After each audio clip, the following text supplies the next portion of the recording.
Last week, I used a lot of examples to explain the fundamental fact that the reason we're here, the reason we come to a church, the reason we join this movement, ultimately the reason people do anything is because we're trying to know and understand the purpose of our life and to have a relationship with God. Especially people come to church, they go to church or they go to their mosque or they go to their place of worship because they are trying to come closer to God. So I want to very briefly speak about something, and then I'm going to let others give the service today. Explaining the divine principle today, how not to witness to dead people. I don't know if some of you in our movement might remember a speech that True Father gave, and it was entitled, How to Witness to State Leaders. And it is a wonderful speech. And it just contains so many deep insights about how to approach people and how to share with people. And so I was inspired today because I started to read St. Paul's words. These words here. This is when we begin to teach the divine principle, the first part, the principle of creation, we explain Romans 1:20. Ever since the beginning of the creation, his eternal power and deity have been clearly perceived. But we very rarely look at the entire quote or all of what Paul said. So if you read what Paul said, it's really very harsh. He was making a point, but he was making a point in a very judgmental way. He said, the wrath of God is being revealed from heaven against all the godlessness and wickedness of men who suppress the truth by their wickedness, since what may be known about God is plain to them, because God has made it plain to them. And then this is the part of the quote we always emphasize. For since the creation of the world, God's invisible qualities, his eternal power and divine nature have been clearly seen, being understood from what has been made, so that men are without excuse. So, St. Paul is really frustrated. Look, if you look around the creation, you can see God is real. But he's approaching in a very judgmental way, and he goes on to say, for although they knew God, they neither glorified him as God, nor gave thanks to him. But their thinking became futile, and their foolish hearts were darkened. Although they claimed to be wise, they became fools, and exchanged the glory of the immortal God for images made to look like mortal man, and birds, and animals, and reptiles. Hint of talking about the theory of evolution 2,000 years ago. Therefore, God gave them over in the sinful desires of their hearts to sexual impurity for the degrading of their bodies with one another. They exchanged the truth of God for a lie and worshipped and served created things rather than the Creator, who is forever praised. Amen. There's a very deep truth in what Paul is explaining here. But he's saying it in such a direct and harsh way that how would people be able to really receive this? He's very simply explaining that people have replaced the real eternal God with false images or with an understanding of material things, physical things. True Parents created the science conferences. And I went into ICA's webpage. There's still a webpage there, believe it or not. And this is what Father had to say. And if you read these words from True Father, you read almost the same thing that Paul was saying. But he's saying it in a very different way. And he's saying it to a modern people. He said, the emphasis which the Enlightenment or humanism put on rationality has been the great driving force for the sciences as they pursued the discovery of rational laws in nature. With reason only, however, we become separated from the ultimate purpose of the human being, who has a twofold nature. Without this ultimate purpose, the human being cannot stand independently and even discover the right direction. While ignoring spirituality and being satisfied with reason and intellectual accomplishments, people have not been concerned about solving the urgent problems connected with their own ultimate purpose. As a result, they have come to be enthralled under materialism and so have lost their dignity. Father's saying the same thing that St. Paul said. People have become so excited about the discoveries of mankind, the modern science and what it's capable of doing. But without understanding the other dimension, the spiritual dimension, then we become imbalanced. Truth is one and is a principle ruling both nature and the human world. Nature and the human world. This principle in nature is the root and source of all things of the universe. This principle in the human being is the absolute values of love, which guides us to complete our personalities through the harmony of our spirituality and physicality, and to realize truth, goodness, and beauty. These were Father's words at one of the earliest science conferences. So, again, the purpose of us studying the divine principle is it's supposed to enlighten us about God, bring us closer to having a relationship with God as our parent. And of course, the divine principle includes explaining about the fall of man. In these quotes from St. Paul, he practically accuses fallen people. You stupid people, you're ignorant of God. But the reality is we became that way because of the fall. And God, St. Paul makes it sound like, that God being, that God turned people over, that God is angry and resentful, so he's allowed people to live a decadent life as a way of punishment. But that is not what really happened. God certainly did not want people to be ignorant, and he's trying to bring people out of that ignorance. So the truth, the principle, is meant to be understood twofold. And when true parents first, when Father in the 1950s, when he first began expressing the divine principle, think about from a war-torn country like Korea, with limited resources. And Father, with Reverend Yu, wrote the first divine principle book, and the principle of creation, and the introduction.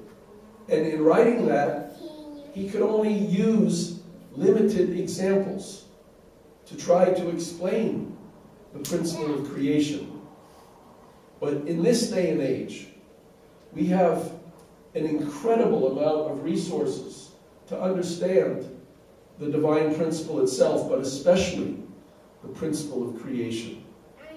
So, in the 1950s, we had advanced, we had reached a certain level of knowledge.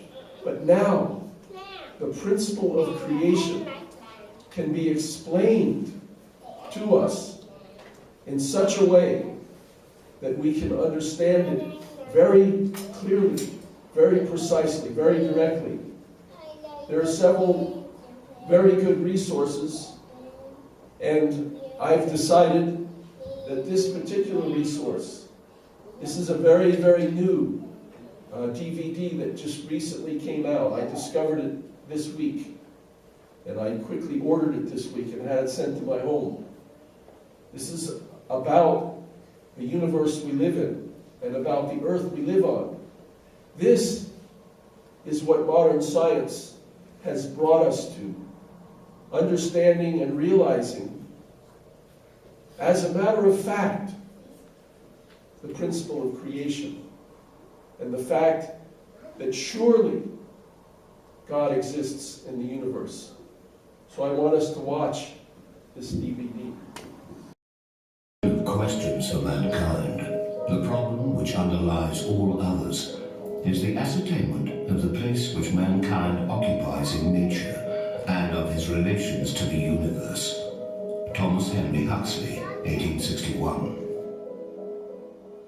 For much of human history, man regarded himself as unique in nature. For ancient Jews and Christians, humans were viewed as created in the image of God, the crown of the created order.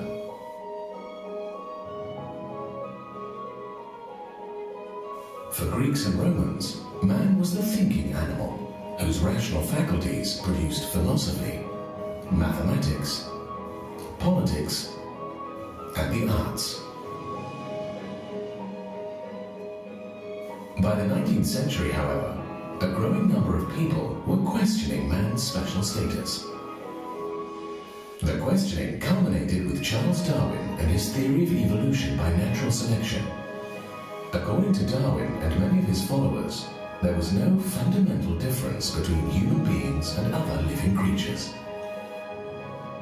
Post-Darwin, many scientists insisted that human beings were the result of unguided and impersonal laws that created everything else.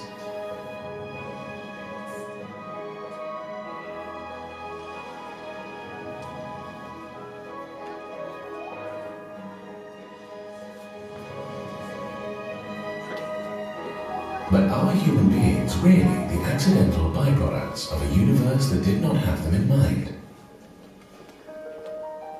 According to geneticist Michael Denton, the discoveries of science over the past century have pointed in a dramatically different direction. Denton's research focuses on locating genes responsible for inherited retinal disease in humans. This research led to the identification of the gene used in the first successful gene therapy for inherited blindness at Moorfields Eye Hospital in London. Denton has become increasingly intrigued by evidence from nature that man is not an accident. Indeed, according to him, the universe seems to have been designed for life like us. The universe is fit for carbon-based life and fit for higher organisms utilizing oxygen, and that is not my view, that is the view of everybody working in the field of astrobiology and everybody working for NASA. This is one of the most important demonstrations in the history of science, because it means that in fact human form, human biology has some sort of a special place in the order of nature. Many features of our universe seem to be specially prepared to allow life to flourish. If these features were even the slightest bit different, life as we know it wouldn't just be harder, it would be impossible. There are four fundamental forces in nature, according to physicists.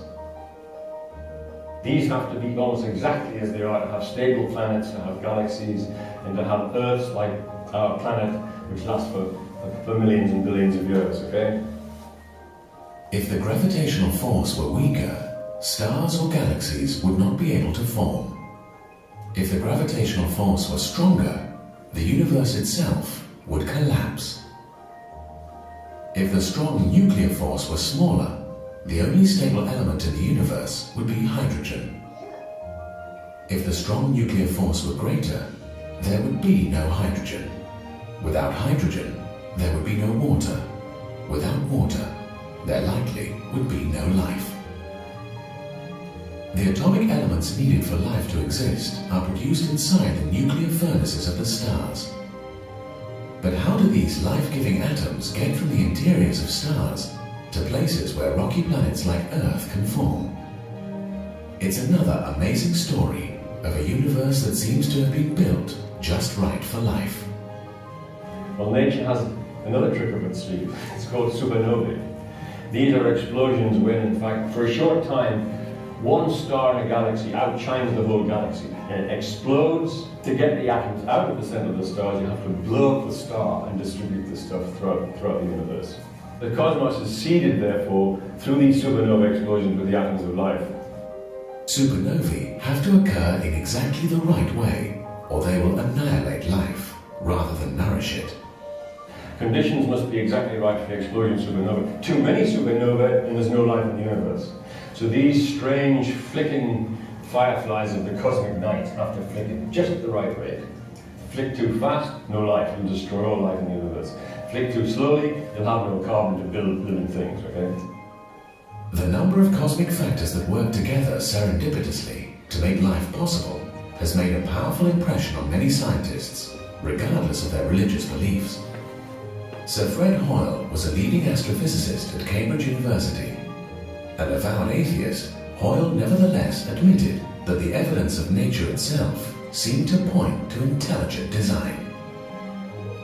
A common-sense interpretation of the facts suggests that a super-intellect has monkeyed with physics as well as with chemistry and biology. Fred Hoyle, Cambridge University, 1981. The cosmos as a whole seems fine-tuned to make life possible, but so do three of its most basic elements and compounds that most of us take for granted: carbon, water, and oxygen.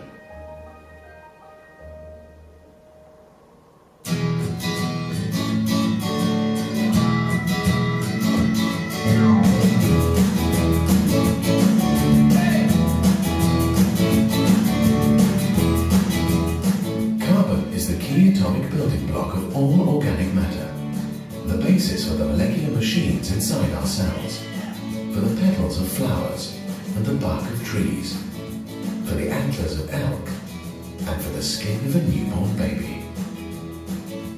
Carbon has an enormous and unique capacity to form multiple yet stable chemical bonds, both with itself and with other elements. In theory, carbon can form a virtually infinite number of different chemical compounds. More than 65 million carbon compounds have actually been identified, with more being discovered all the time. If you look at the properties of the carbon atom, it's the only atom in the periodic table, really, and you can build lots of different, a vast diversity of complex chemical compounds with. And I would assume that, like everybody else, like NASA and everybody now, that if you're going to build complex, self-replicating chemical systems, you're going to have to choose the carbon atom. There is no other known element in the universe that can substitute for carbon. If carbon were to disappear tomorrow, complex life like ourselves wouldn't just dwindle, it would cease to exist. Carbon is especially fit to make life possible in the environment found here on Earth. That's because carbon compounds needed for complex life are only stable within a narrow range of temperatures. The range of temperatures that just happens to be found on our planet. If temperatures on Earth were higher, like on the surface of Venus, carbon compounds would no longer be stable, undermining both the creation and perpetuation of complex life. If temperatures on Earth were lower, like on Uranus, the chemical reactions creating carbon compounds would be so slow that life could not arise here for tens of billions of more years, if ever.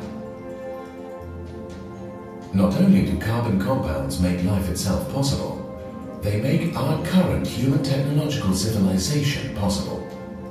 From the vast cornucopia of carbon molecules that fill our planet, we obtain natural gas, petroleum, clothing, sugar, plastics, and anesthetics.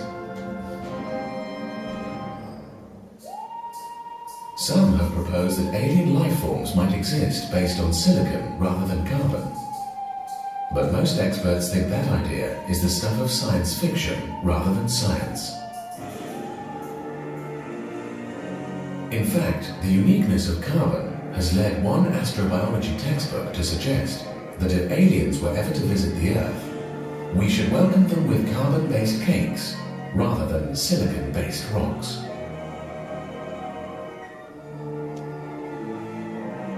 came here to give you these facts.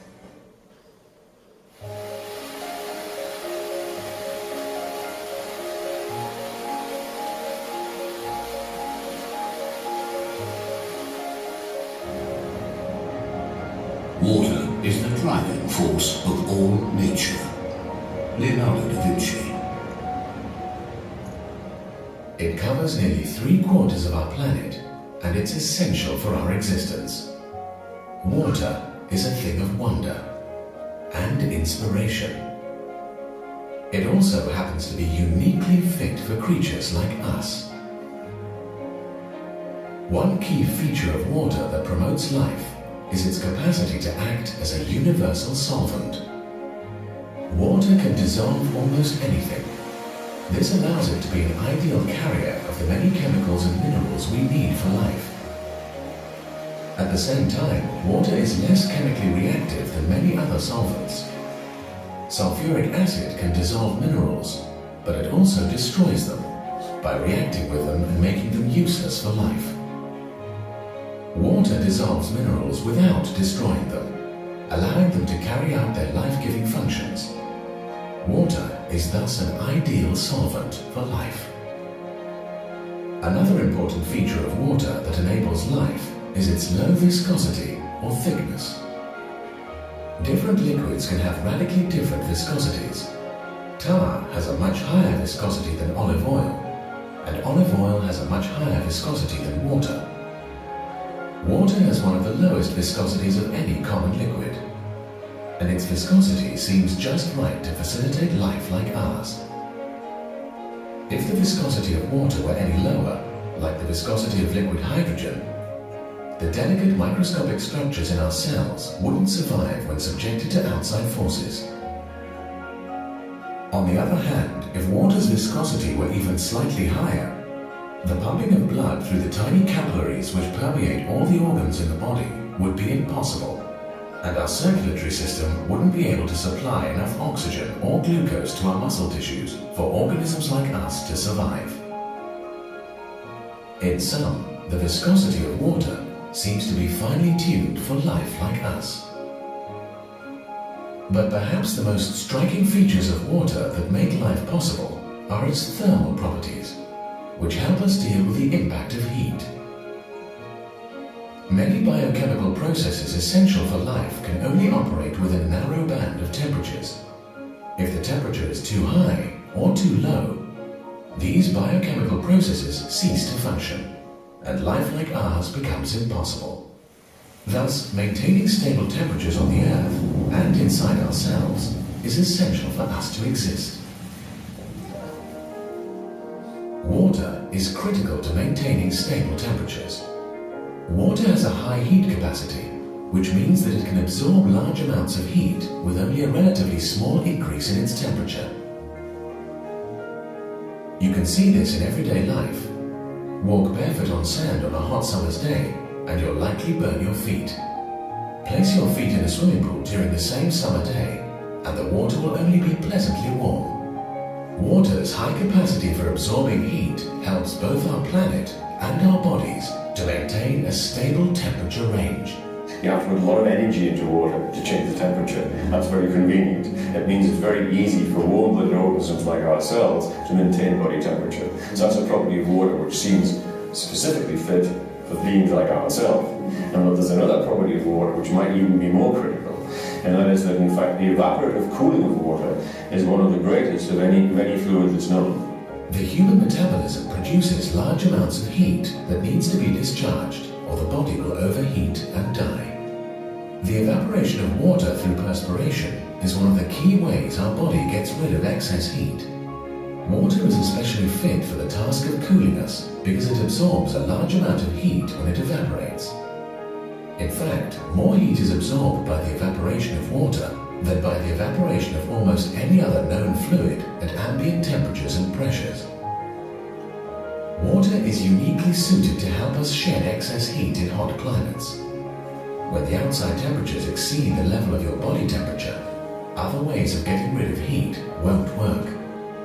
Because the only way to lose heat when the environment around you is reaching sort of 38 degrees centigrade is by evaporative cooling, because you can't radiate the heat out, because the environment is 38 degrees warmer than you, right? So it's absolutely critical to warm-blooded organisms like ourselves that the evaporative cooling of water is very high. It's one of the highest of any known common fluid. The high evaporative cooling of water appears to benefit humans more than any other animal. Being relatively hairless, humans lose heat through evaporative cooling more efficiently than any other mammal. Consequently, in the heat of the day, humans can exert themselves continuously for longer periods of time than other mammals.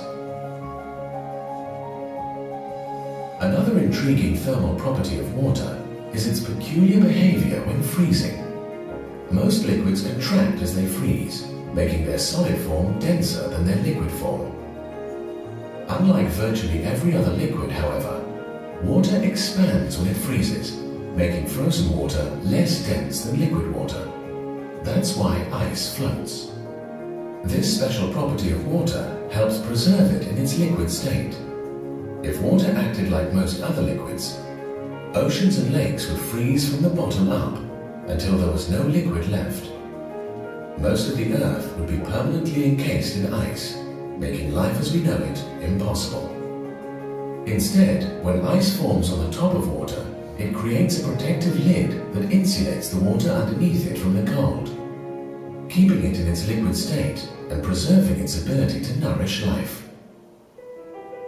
Water makes our life possible not only through its own peculiar properties, but also through the way it operates in tandem with seemingly independent geological processes to recycle the elements required for life on Earth.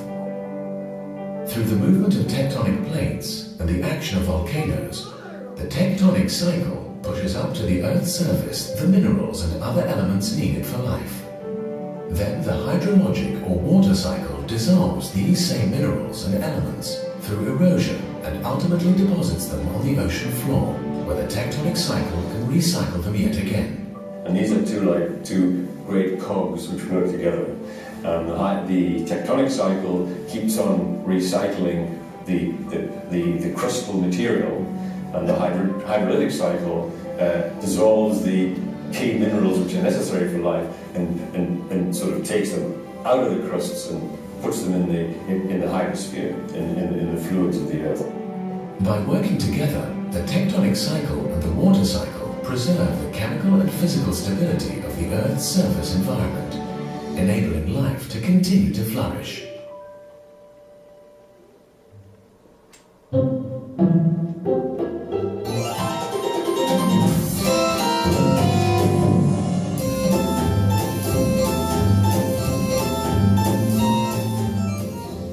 During an emergency situation requiring the use of oxygen, the pilot should be able to release and don the mask within 5 seconds. Warning: masks have not been qualified for wear over beards or heavy facial hair growth in accordance with FAA technical standard orders. Facial hair that crosses ceiling surfaces can seriously degrade the performance of these masks. Some living things can survive without oxygen, but not beings like ourselves. Oxygen is another element that is fine-tuned to enable organisms like us. Constant activities of beings like ourselves require energy, great quantities of metabolic energy. And basically, the only atom in the periodic table that's capable of delivering this energy is oxygen. And we get all our energy by the slow combustion of hydrocarbons, same as the fire. And it's not just me that's saying this. What I'm saying is that, in fact, oxygen is the signature of complex life. If you're going to have complex life needing a lot of energy anywhere in the universe, you're going to have to use oxygen. But for oxygen to be available for use, you need the right kind of planet and the right kind of atmosphere. And you can only get atmospheres containing oxygen on planets roughly the size of the Earth. If they're too big, they retain primeval gases such as hydrogen and helium. If they're too small, they lose all their atmosphere. So you have to have planets roughly this size. Getting the oxygen we need for life involves a stunning series of coincidences.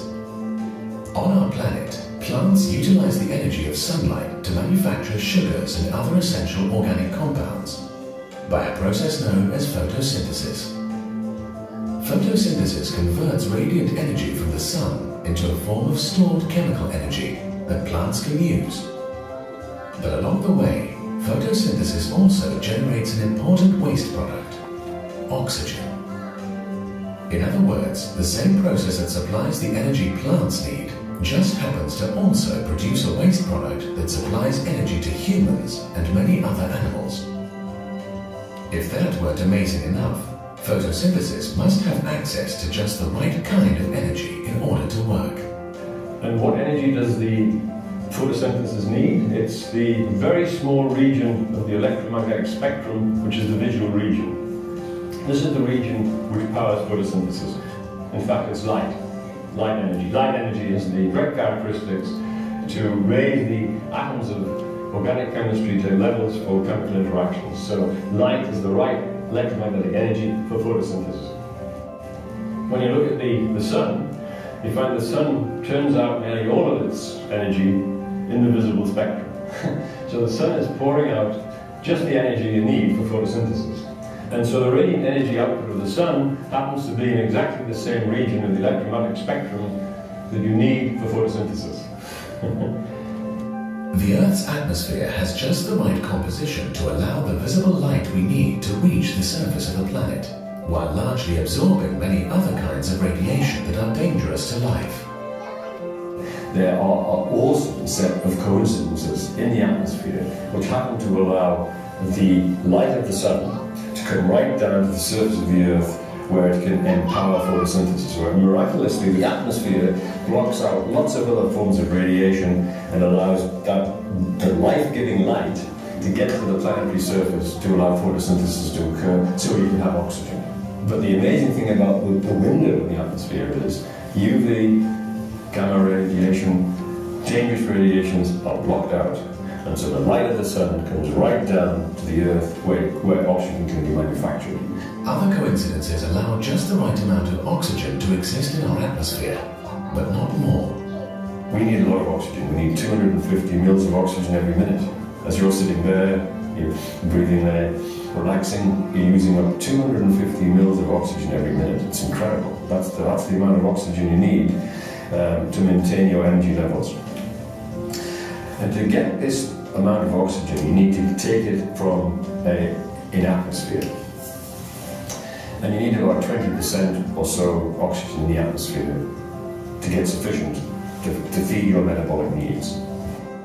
The problem with needing so much oxygen in the atmosphere is that oxygen is dangerous because it's so reactive. If you have too much of it in the atmosphere, you can have spontaneous combustion. Fortunately, the form of oxygen prevalent in our lower atmosphere is diatomic. That means two atoms of oxygen typically combine together into a molecule. Diatomic oxygen happens to be much less reactive, so long as the temperature is below 50 degrees centigrade or 122 degrees Fahrenheit. And this allows, in fact, quite a high level of oxygen in the atmosphere without spontaneous combustion.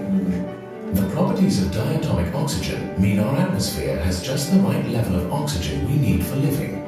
Not too little and not too much. If you raise the level of oxygen much more than 20%, perhaps certainly more than 30%, you have raging spontaneous fires all over the place, okay? An equally serendipitous property of diatomic oxygen is that it does not absorb heat, which has helped prevent a massive increase in Earth's surface temperature that would wipe out life as we know it. Oxygen is not a greenhouse gas, and that's a very good job, isn't it? Because basically, as oxygen levels increased over the last 1,000 million years from nothing to the current levels of about 20%, if it had been a greenhouse gas, forget it, we wouldn't be sitting here.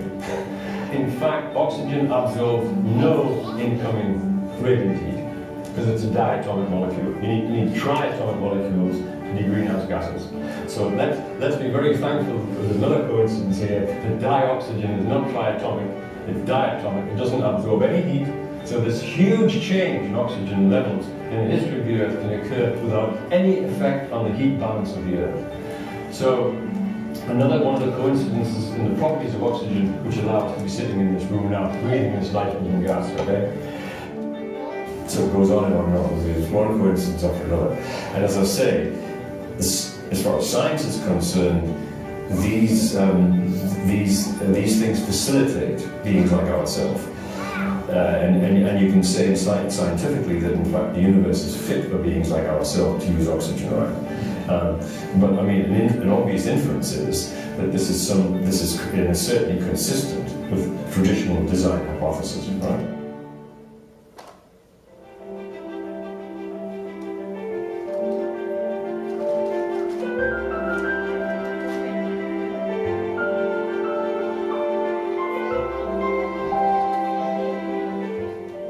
The levels of purpose built into nature boggle the mind. The same key elements and compounds which are so fit to make a self-replicating system are also fit to maintain a complex creature like us. The same key compounds which are so fit to make a replicating system are also fit to maintain a complex entity like yourself.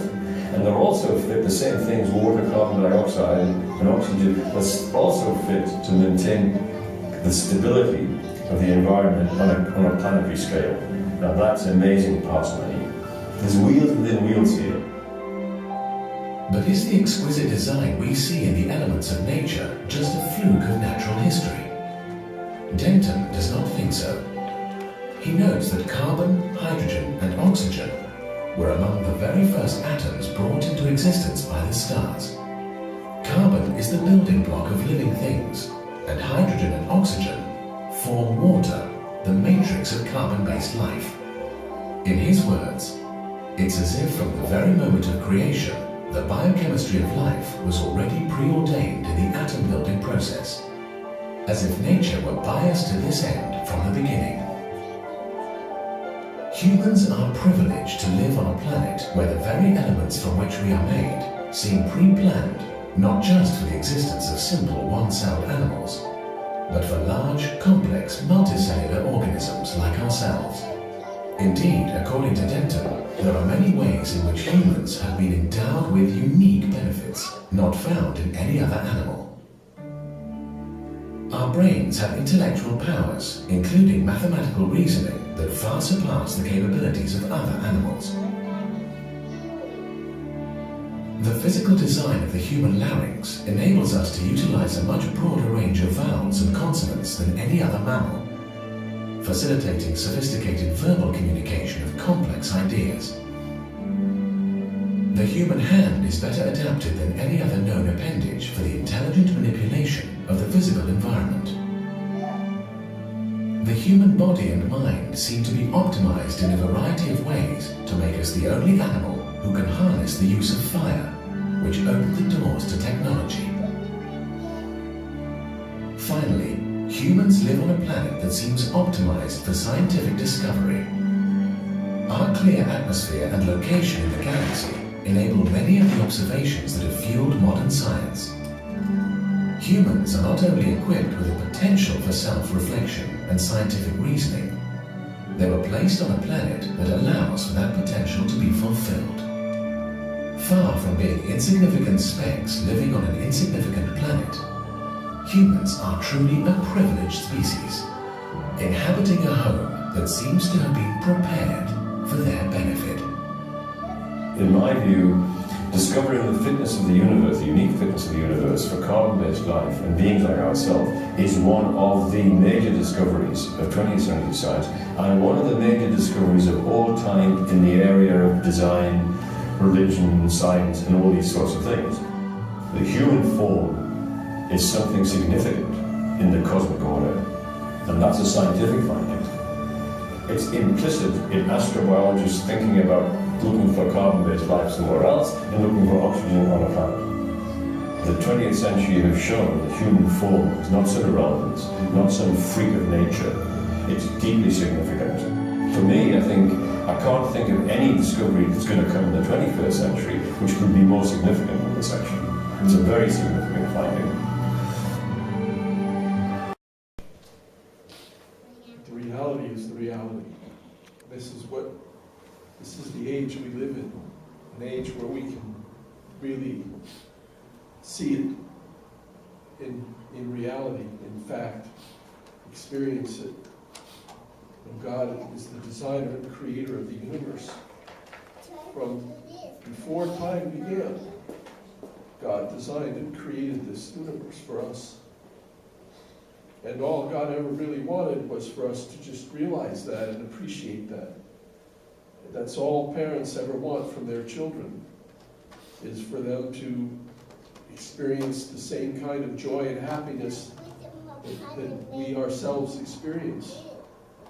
And to, parents want to give, to their children an opportunity to find joy and happiness in life. And that's what God designed and created this universe for. So we really are a privileged species. We're privileged because God designed us and created us as His children.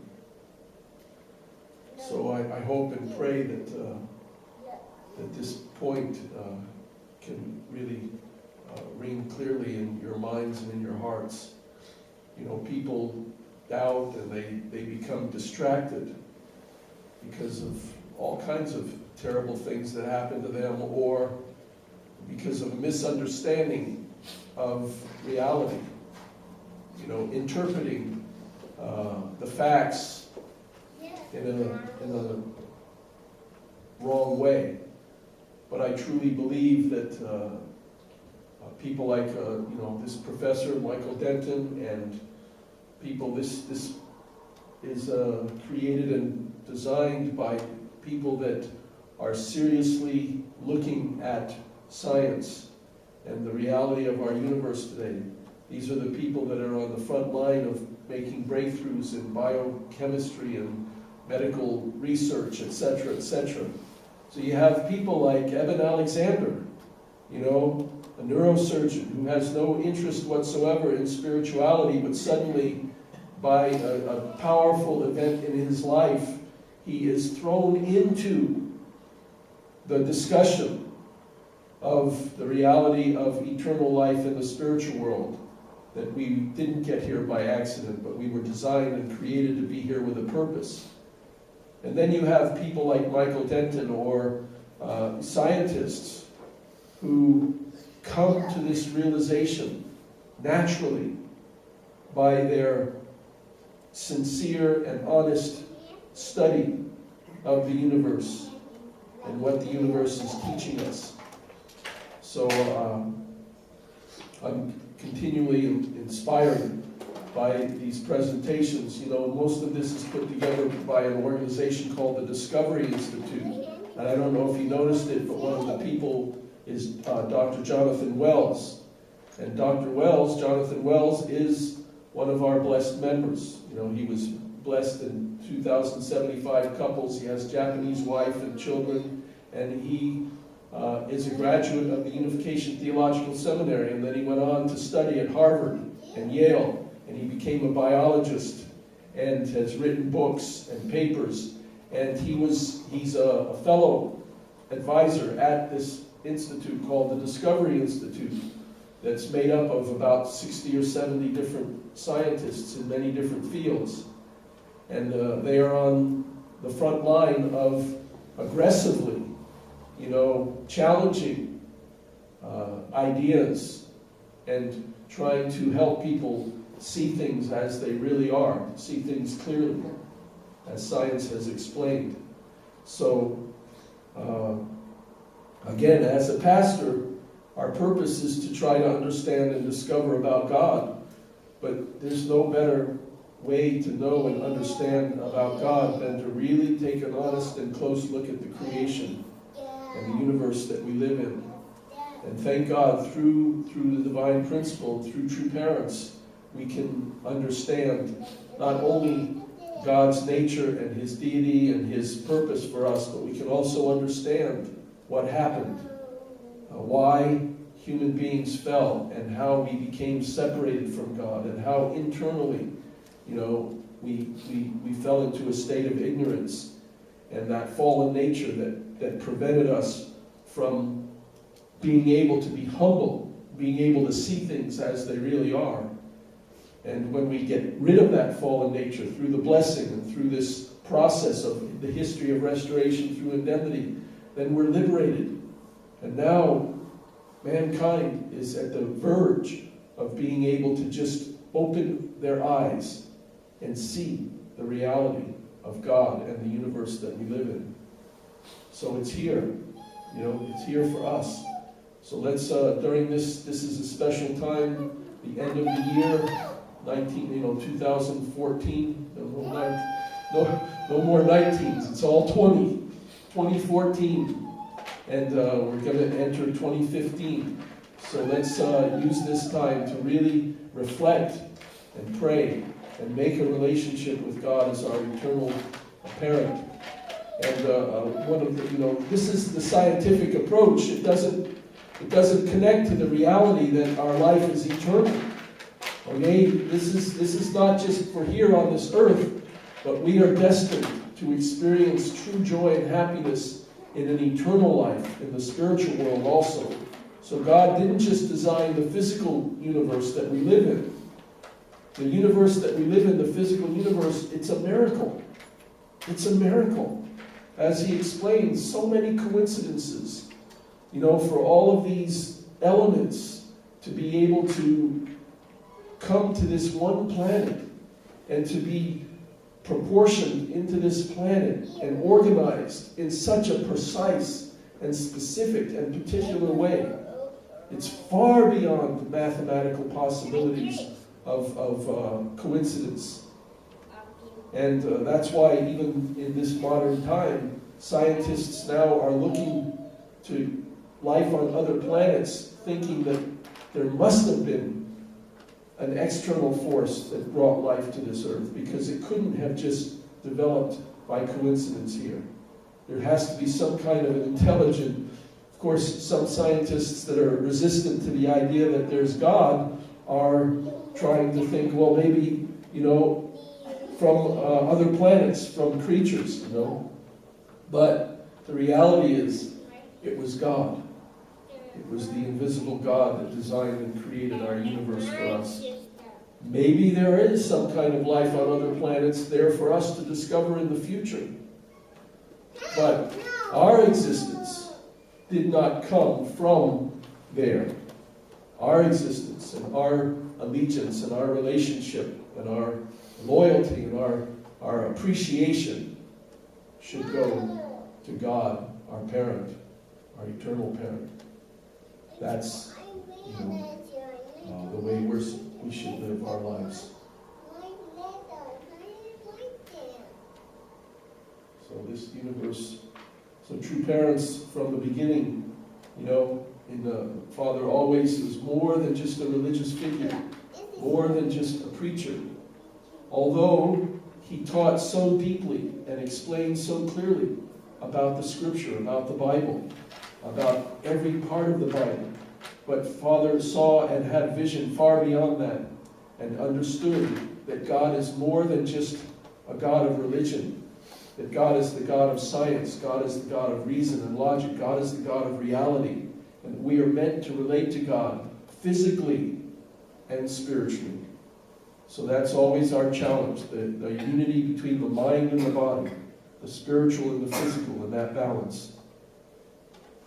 So let's really enjoy this last month of this year and really find ways to really appreciate our parent God. Okay.